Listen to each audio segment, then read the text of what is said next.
pressure. Oh, yeah, I've been wanting this forever. I've been in the field with whatever they throw at me. Brush it off, pick myself up, moving on to the better. Current weather is 38.8 degrees. Oh my god, that is so hot. Hot. Ain't no errors, baby, it's a new era. I wake up early, feeling rich like I'm Kesha. I get to the paper, boy. Extra. Work with me, you know that I got it. Come with me, let's take a trip to the islands. We up on the jet, we'll do more than just fly on it. You're back. Raining already. You're back raining already.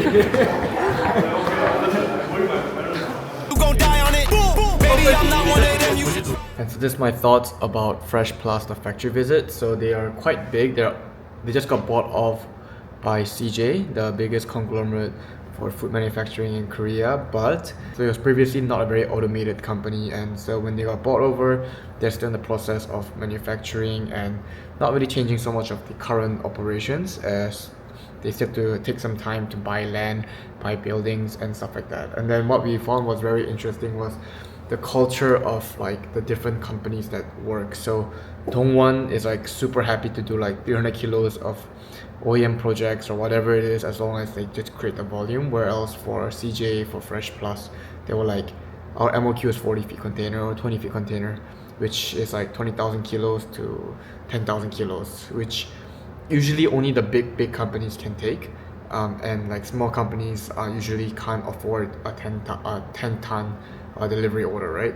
So that's also how they sift out. I think it's just part of a company culture, the way the company operates, and the way it doesn't really waste its time or resources on smaller projects. We've also like approached CJ to do like an OEM project, and they were like, no, we don't really care, because we do our own business and we do our own branding, and it's good enough for us, and we don't really need your money. Where else you go to like other companies, they'll be more than happy to like take a smaller project just to get it started. And even though CJ is so big, they actually work quite closely with Dongwon for the logistics and distribution. So it seems like big conglomerates also work with each other, and it's not like so hyper competitive where every company is just trying to dominate all sectors. Like, you know, Dongwon is logistics, and then CJ is their own branding and marketing and food quality. So that's been like the biggest lesson takeaway from here. So we are here at the third location.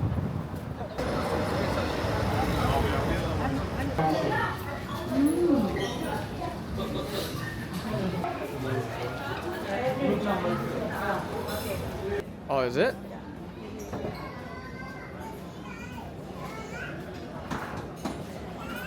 Okay, the place is like one of the biggest restaurants they've ever been. They're so excited. It's all the way at the back. Huge array. Well, that's just food. That's just so it. Well, there are just apple to hang that will win it. Oh, but that's a little. This is really very cool. So I think we should let them guess how big is the kitchen to prepare like these 2 lines of. Okay, we'll do a quiz for them later. Oh yeah, we should. Like how many staff inside? Now, can you imagine if it's all like already pre-cooked? Then they'll be like, okay, we have to follow this concept in Singapore. And then you can sell. You can price it at this price point. Wow. Yeah, actually, yeah, right? Yeah.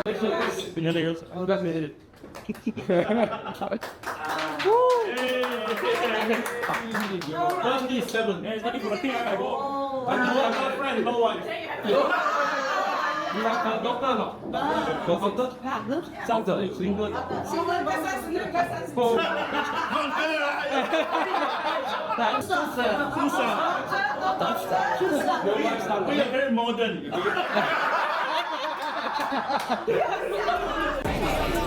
You should try on it, miss me with all that I'm on it and next. This up, I say you back to 근데 몸이 많이 될 것 같아. 아, 네네네. 예. 이런 데 없거든. 아, 그래요? 주방장. I'm a name to remember.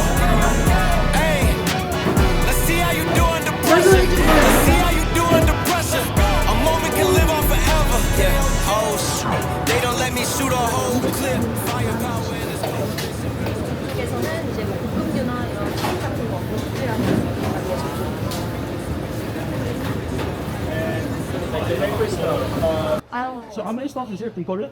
All around 50. Maybe choice. Yeah, like 30 to 50. Yeah, so budget. A lot of questions could ask the guy. So the major part is still on Japanese.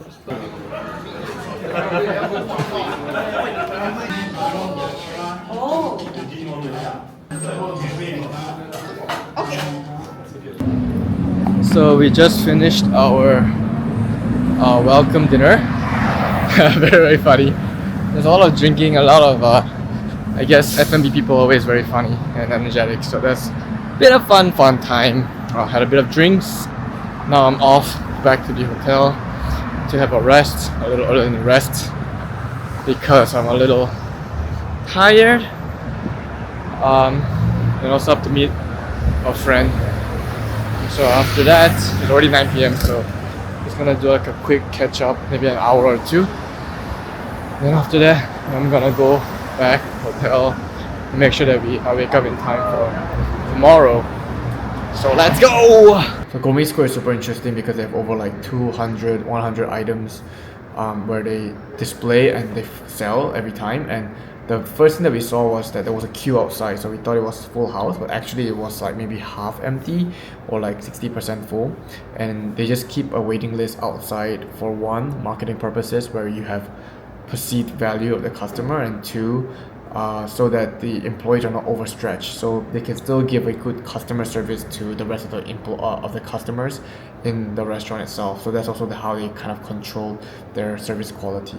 And what's very interesting is that the location is not prime. It's not like shopping center. It's just like in a kind of like second grade, third grade, lower location, but they take a huge space. So they use marketing, they use food pricing and the customer value for money to attract these people in. And because you're doing such a big cost saving to these customers, they would find a way to find you. So you don't have to go to a location where it's a prime location, you have to pay like 3, 5, 10 times more in rental, but you save that rental price, but you use that to attract customers by giving the savings of rental to the customers, and also using that money to also use to do marketing. So it's kind of a very interesting concept. I think we kind of do that in Singapore, but not so extensively. Everyone just tries to go to like a grade A, like Ion or like Orchard Road for like restaurants, where else seems like for them they're pretty confident that they can give that value and let customers find them instead of they find the customers.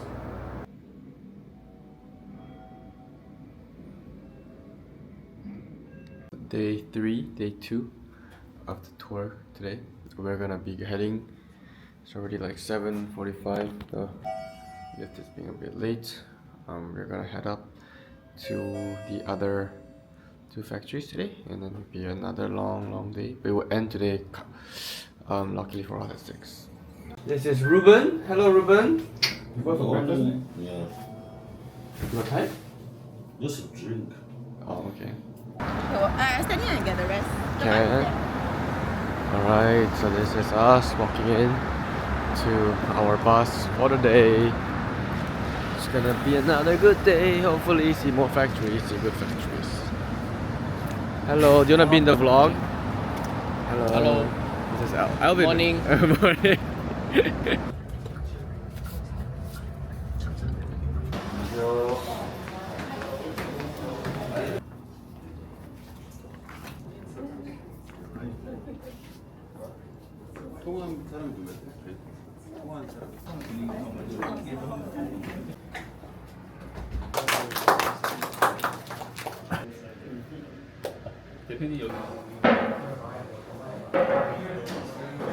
예, 저는 반찬 단지 전략 부문장 담당하고 있는 이성수 상무입니다. 반갑습니다.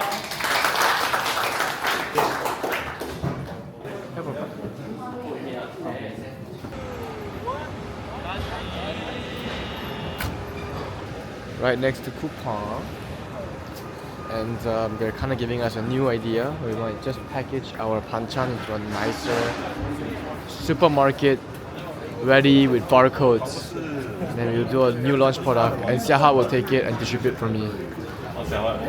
Xiaohua said okay already. Flow. Xiaohua don't do free stuff.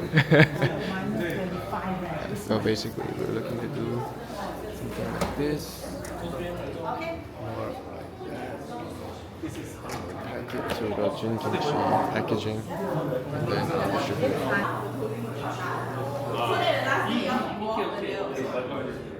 How about that? Sounds good.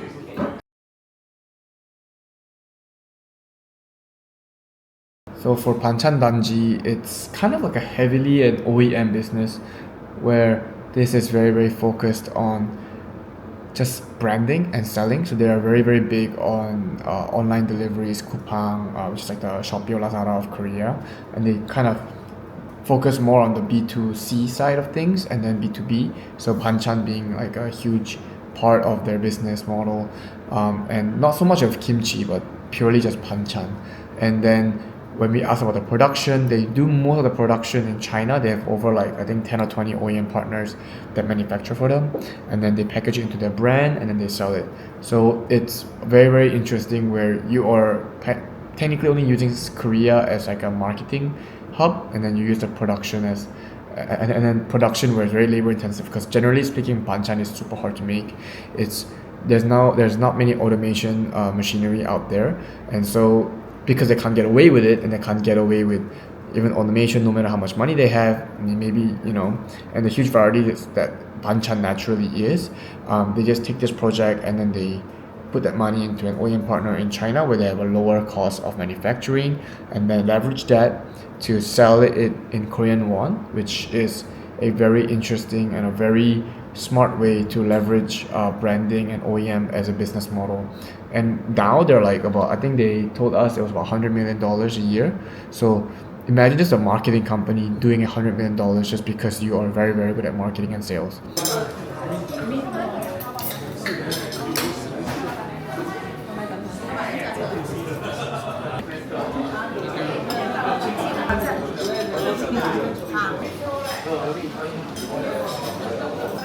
여자친구? 아니요, 직원. 직원? 네, 직원. 항상 오해를 많이 받아요. 아 진짜 예뻐서 그래.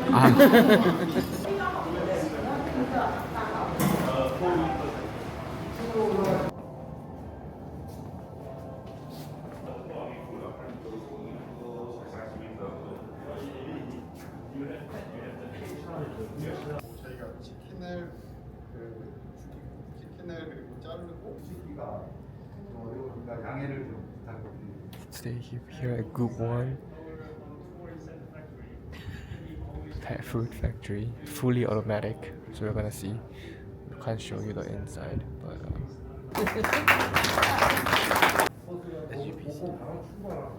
Well, it's like first automatic, fully automatic line. No, round trip without. It's good, but it's about within thousands. Stop filming, stop filming. No, stop filming, stop filming. 이건 고기 아니야? 너무 냄새.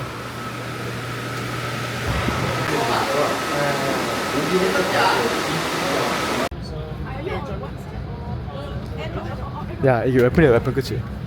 웨폰. 오. We're currently at the FreshEasy HQ for the HQ briefing with some vendors. Why is it so big? Wait, why is it so big?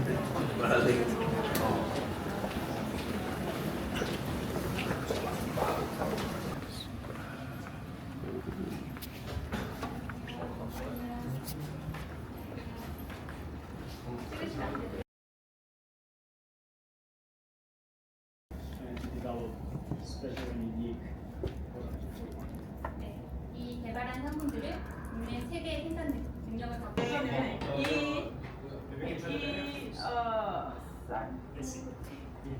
And FreshEasy is such an interesting player as well. So FreshEasy is like the biggest meal kit supplier, meal kit brand in Korea, and they kind of got there by really killing off everyone by using Coupang and their logistics and their manufacturing and VC money, so venture capital money, to build this meal kit business during COVID especially, and they became really, really big. And now that meal kit is dying, I heard that they were sold to another company, and now FreshEasy is just trying to find ways to maintain themselves in the meal kit business, where it's getting also a little bit tough for them. But they have different ranges of OEM. They have now gone into more B2B packing, B2B supplies, and B2B manufacturing as well. So you can see kind of like how in real time a business will pivot as the market is not as hot as what it used to be. And for them, I think their closest competitor or the closest offering with the least amount of cost was B2B supply of ready-made kits. So in Korea, it's a huge thing where you have a one-pack system where you just cut open, you serve the food, right? And now because they already have a huge infrastructure on making these meals ready, frozen, ready to eat, all you have to do is just pack it in a different way and automate it, and also just use that to sell to restaurants so that they can also sell to customers and not have to make everything from scratch. So that's how the strategy for FreshEasy is now, from what I believe, and that's what they're trying to grow. Can you help me find the T-shirt 87?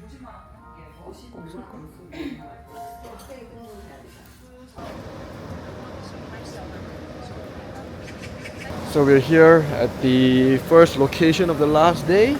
We're gonna see the cafe that Pung Sang's mother is running, and then we're gonna see how she runs the operations, and then she also wants to hopefully expand to Singapore. Coffee business. So yes, we're very looking forward to it. She's the one that helped me organize all these factory visits for the whole week. So she's kind of like our Korean partner for this. So amazing stuff. Yeah, looking forward to it. Apparently she sells like coffee for like $2. What? Like that's so cheap. Yeah, and it's still profitable. Like what?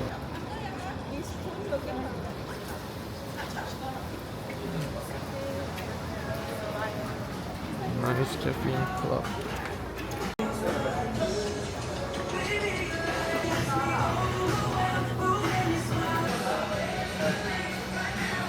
You can press Korea, it's Korean.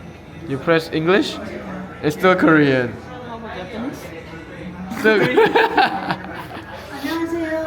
네, 안녕하세요. 네. 안고 있어. 이게 추천. 그 커피 부담스러운 사람 여기 연우. Ruben, so handsome. You know, Ruben.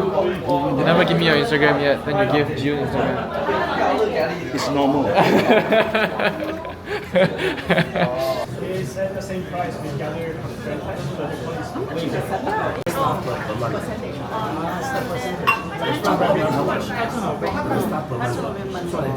바쁜 시간에 아침에 없잖아. 점심. Sweet corn coffee. Sweet. Very sweet.